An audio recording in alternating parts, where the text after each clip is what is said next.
time. Mr. Turner is recognized. Thank you, Mr. Chairman. I serve on both the House Armed Services Committee and the Intelligence Committee. The Intelligence Committee has already been briefed from the intelligence community concerning their participation of the August 29th drone attack. General McKenzie, you've taken in front of us full responsibility for that. I have a series of information that I would like released to this committee so that we can adequately provide oversight to what occurred on August 29th. What we know from your prior statements is that you did not know who it was who was in the car, whose house it was, or who or how many people were in the house. This greatly concerns me as we look to the over-horizon claims that the administration has of its ability for counterterrorism.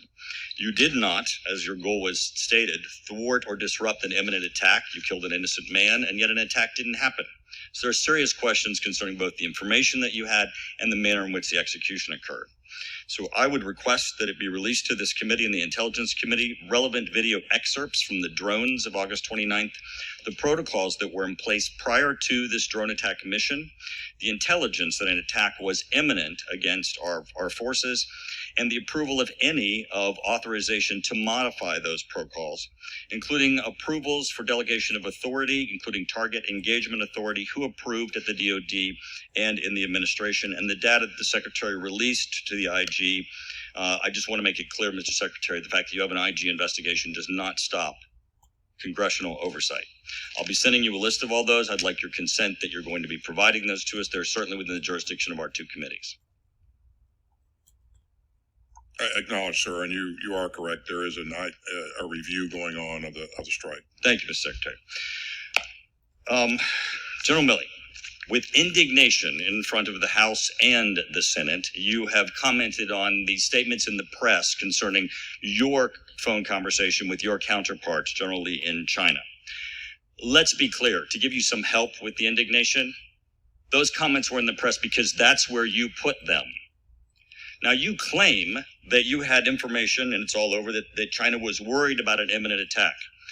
You did not tell the president, the vice president, the White House Chief of Staff, the National Security Advisor, the Secretary of Defense, the Secretary of State, the Director of National Intelligence, either of the relevant committees in the House, including the Big Eight, which you know include Intel. You didn't tell the Intelligence Committee. You didn't tell the Armed Services Committee. You report that after you took upon yourself to have this phone conversation, that you told them of the conversation for not that China believed that we were going to imminently attack them, which, by the way, has never been true in my lifetime. And it may be true since they believed it. That's why they're digging ICBM holes faster than they can fill them with ICBMs. But you chose instead to handle it yourself with a phone call. So, General Milley, you offered all of the concerning intelligence, and I'm going to request that you provide it to us. I would like you to provide us the relevant intelligence information that you based your belief that China was going to believe that there was an imminent attack.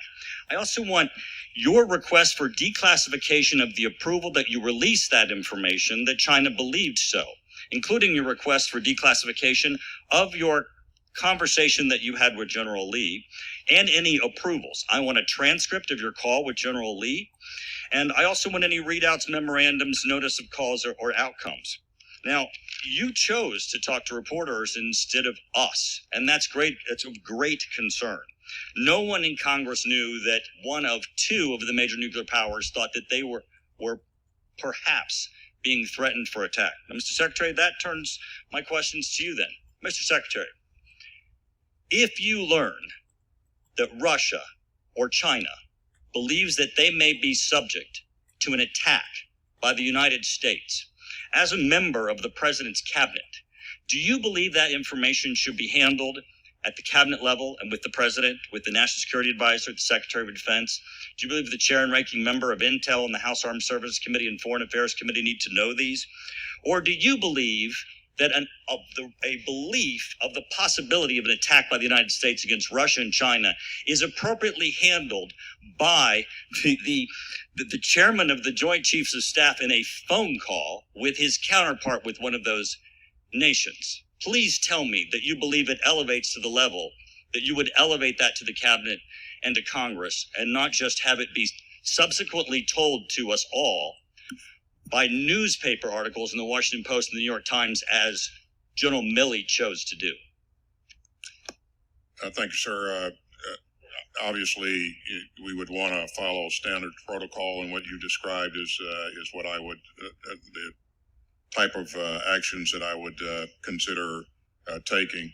But General Milley, as what I heard him say yesterday, and I think again today, is that his chain of command, the Secretary of Defense at the time, was aware of the actions, and so After what he said to us today is after. I'm Mr. sorry. Chairman. No, that's not correct. What I said yesterday, today, If I could, hold on just a second, everybody. Time has expired. Mr. Turner is very clever. He made a very direct attack as his time was expiring. I'm going to violate the rules here a little bit and let Chairman Milley respond to that direct attack, hopefully briefly, and then we'll move on to the next witness. with respect to the intelligence, I have it right here. I'll be happy to share it with you. Great. I guarantee that intelligence was disseminated in the president's PDB, the vice president, the DNI, director CIA, the Secretary of Defense, the assistant to the president for national security affairs, and others. That was significant, and there was a lot of it. It wasn't just a singular report. There was a lot. I'll be happy to share that with you and go over with you line by line.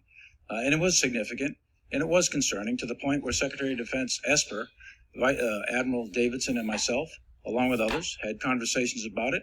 And I was directed by then Secretary of Defense Esper. He directed his Assistant Secretary of Defense for Asia Pacific Affairs to make calls, and then me. Same thing. This is all done with oversight, and I tried to lay that out in the memoranda.